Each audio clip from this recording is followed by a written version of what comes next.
इसीलिए आपके श्री चरणों में सभी को उपस्थित हुआ होगा। आपके पुत्र नहीं है, आप बहुत दुखी हैं। आपने कहा हमारे महाराज पुत्र नहीं है, केवल एक पुत्र की आवश्यकता है।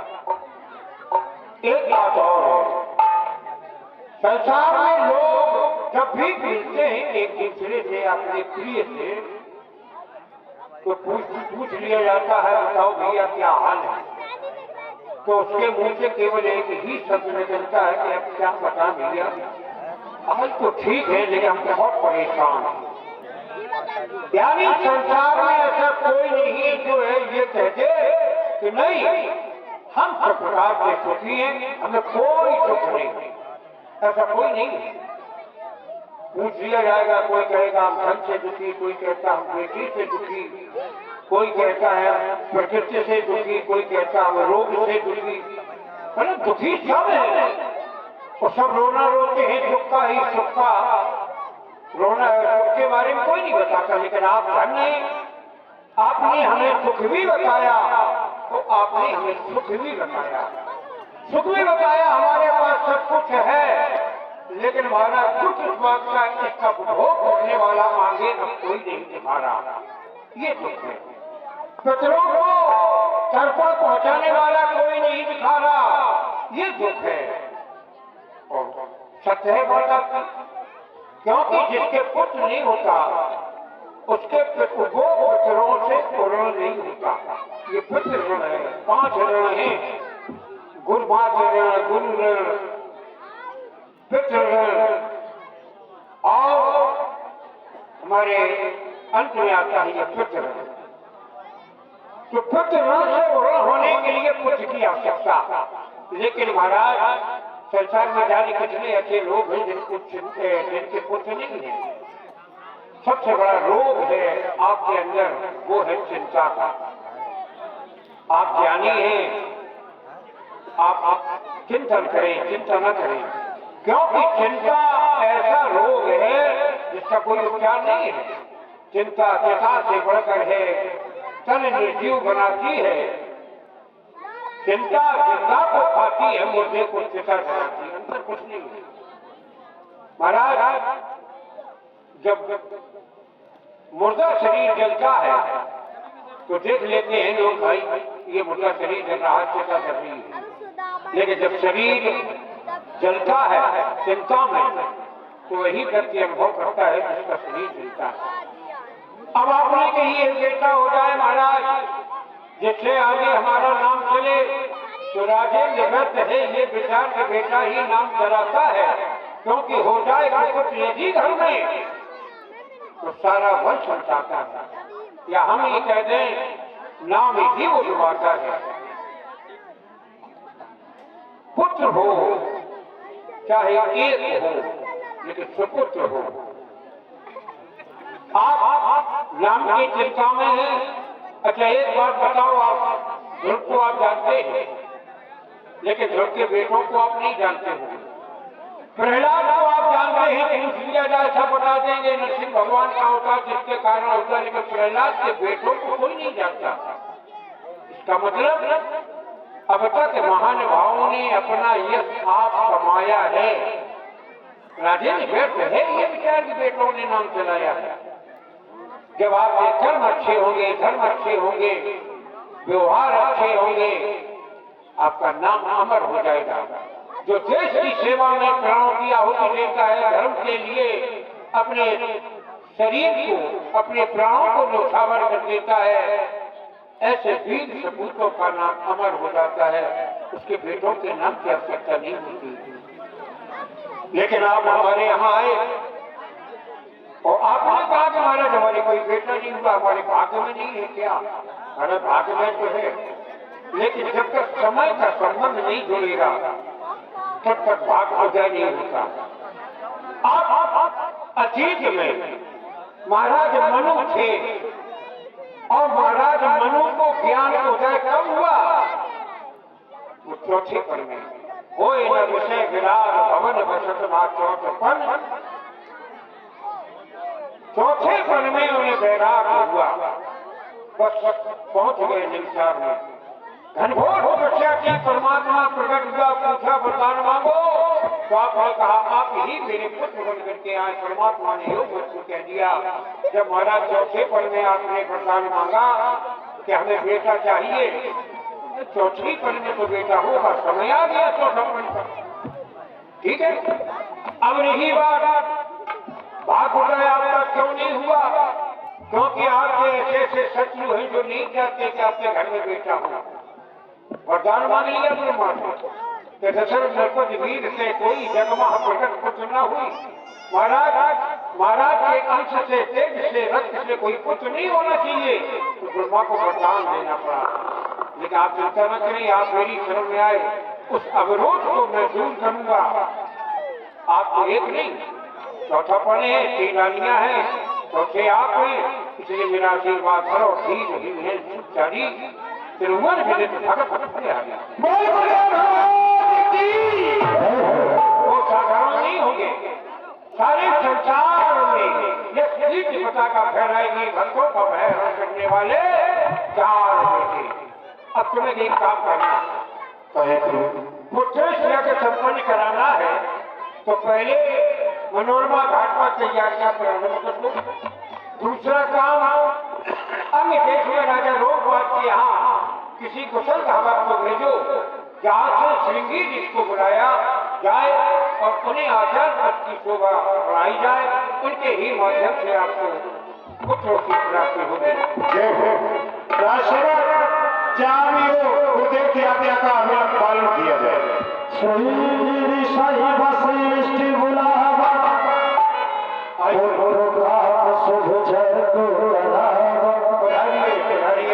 स्वागत है। आप सुन रहे हो हमारे बुलाने का कारण क्या है महाराज? महाराज को 4 पुत्रों का आशीर्वाद प्राप्त हो गया। हम चाहते हैं कि पुत्रेश यज्ञ के आचार्य बन करके आप ये कार्य संपन्न कराएं, जिससे हमारे और महाराज के उद्देश्य की पूर्ति हो। लाओ सामग्री। बैठे महाराज।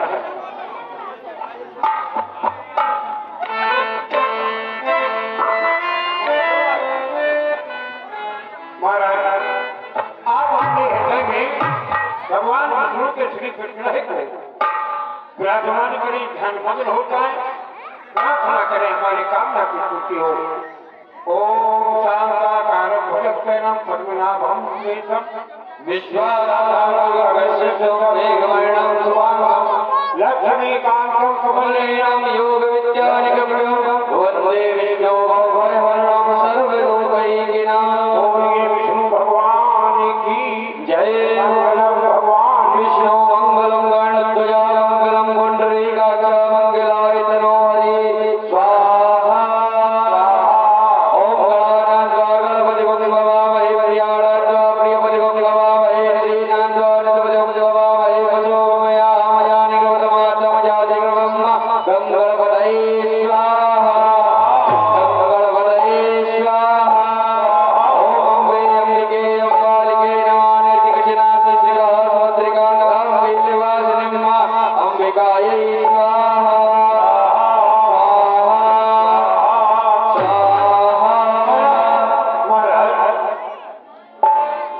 अब पुराण का समय हो गया, इसलिए सभी ऋषि मुनि भक्ति के सहज महाराज के कुल देवता रघुनाथ जी के नाम से आहुतियां प्रदान करेंगे। सभी ऋषि मुनि ब्राह्मण सावधान हो जाए। महाराज के कुल देवता के नाम से पूर्णाहुति होगी, लेकिन भक्ति के साथ बोले ओम निराधार नमः स्वाहा।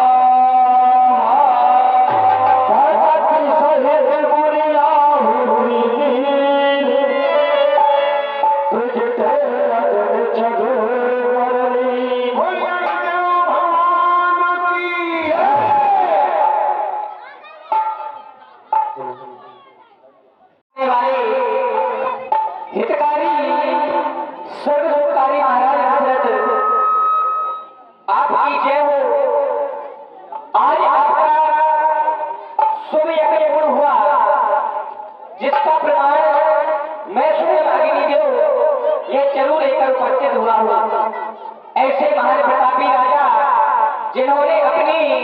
भुजाओं के बल और वीरता से दैत्यों को युद्ध में पराजित किया एवं पुनः देवराज इंद्र को सिंहासन पर आरूढ़ किया, जिसके हम सभी देवगण सदैव ऋणी रहेंगे। आपका मनोरथ सिद्ध हुआ, उसका कारण आपके हृदय में गुरु के प्रति भक्ति और उनके चरणों में समर्पित भावना, जिसका यह अद्भुत उदाहरण है कि आज पूज्य वशिष्ठ जी के द्वारा एवं पूज्य श्रृंगी के द्वारा संपादित यज्ञ आज पूर्ण हुआ, जिसका फल आपको प्राप्त होने वाला है। कहने को कहा गया है हिंदी वर्णमाला के 2 व्यंजनों से मिलकर बना एक छोटा सा शब्द गुरु, लेकिन यदि इसकी महत्ता का बखान करें तो स्वयं शेष 12 भी अपने 1000 मुखों से इसकी महत्ता का वर्णन करेंगे तो सक्षम नहीं हो सकते। लेकिन आज आपका ये जो शुभ यज्ञ पूर्ण हुआ है और मेरे द्वारा जो यह हक प्रदान किया जा रहा है, यह साधारण नहीं बल्कि असाधारण है। यह पायस मेरे द्वारा श्री चित्रानंद ने भिजवाया है। यज्ञेश्वर भगवान विष्णु का प्रस्थान रूप यह पाया है, जो कि ये जो हक हम आपको दे रहे हैं, ये अपनी तीनों रानियों में यथावत भाग बनाकर वितरित करेंगे तो आपको अवश्य पुत्रों की प्राप्ति होगी। ये वशिष्ठ कछु हृदय विचारा सकल कार्यभार सिद्ध तुम्हारा, यह हर भाग्य देह जाई यथा योग जिद भार बनाई। श्री वशिष्ठ जी के हृदय में संकल्प विचारों पूर्ण हुए एवं आपका मनोरथ सिद्ध हुआ। यह हक अपनी तीनों रानियों में यथावत भाग बनाकर बांट में आपके मन के समझ मिल जाएंगे और 4 पुत्रों की प्राप्ति होगी। चतुर्भुजी भगवान विष्णु का अपने मन में ध्यान करो और यह पावन हक जाकर अपनी रानियों को प्रदान करो, जिससे आपके मन के समझ मिल जाएंगे और आपको 4 पुत्रों की प्राप्ति होगी। जाओ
तुम तीनों के लिए सुंदर सा आशीर्वाद सदैव प्रसन्न हो एवं पुत्रवती भव।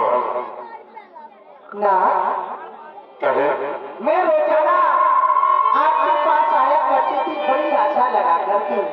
हे नाथ, हमें कभी आशीर्वाद देंगे मौसम पुत्रवती हो, लेकिन आज मैंने पुत्र की आशा नहीं लगाई, केवल मैंने आपका मुखार मंडल देखा। तो जब लोक में आती थी तो ये मुखार मंडल को मलाया हुआ दिखाई देता था ना। जब आज मैंने आपकी ओर देखा तो आप बड़े प्रसन्न दिखाई दे रहे हो। तो जब प्रणाम किया तो आपके द्वारा आशीर्वाद दिया गया कि कौशल्या पुत्रवती है। ये ना सारा जीवन हो गया मैं श्री कुलगुरु वशिष्ठ जी के यहाँ आपके साथ जाया करती थी, प्रणाम करती थी। उनके द्वारा हमें कभी आशीर्वाद नहीं दिया गया, लेकिन नाथ आज आपके द्वारा ये आशीर्वाद ये हमारी समझ में नहीं आया ना। कहीं आपका ये आशीर्वाद मिथ्या का विचार में आशा लगाई के खड़ी हूँ, कहीं आपका ये आशीर्वाद मिथ्या ना हो जाए नाथ।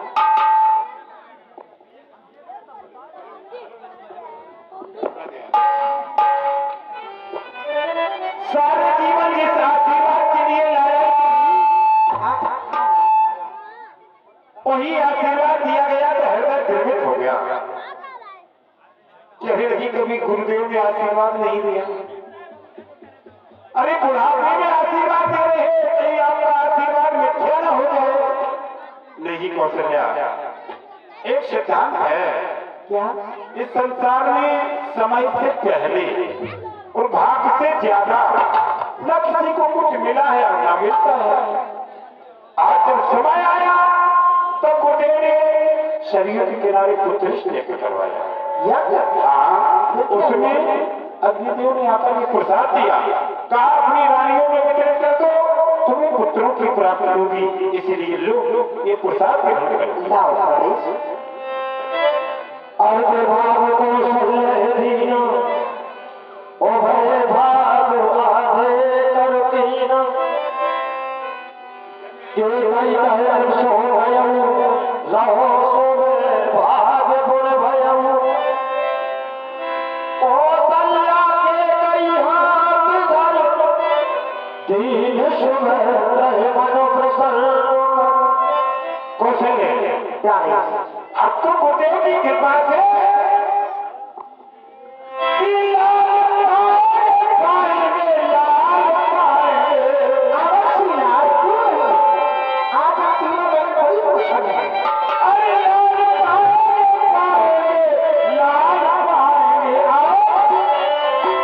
देखो सारी